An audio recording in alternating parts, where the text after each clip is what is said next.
যে এই আসলে আমরা ইবাদত, জিকির, আজগার, ধ্যান এগুলোর মধ্যে আসলে সঠিকভাবে মৌনতার সহিত স্বরলিপুকে বিরত রেখে এই যে এই ইবাদত চক্রে প্রবেশ করাটা অনেকটাই কঠিন। এটা কিন্তু চারটিখানি বিষয় নয়, এবং এইটাকে বহাল রাখার ব্যাপারটাও কিন্তু চারটিখানি বিষয় নয়। নিজের ভিতরে নফসে বসে থাকা খান্নাস, সে তো আমাদেরকে ডিস্টার্ব দেয়, জ্বালাতন করে।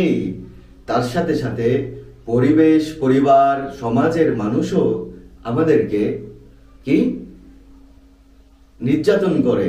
কেমন? মানসিক, শারীরিক, কিভাবে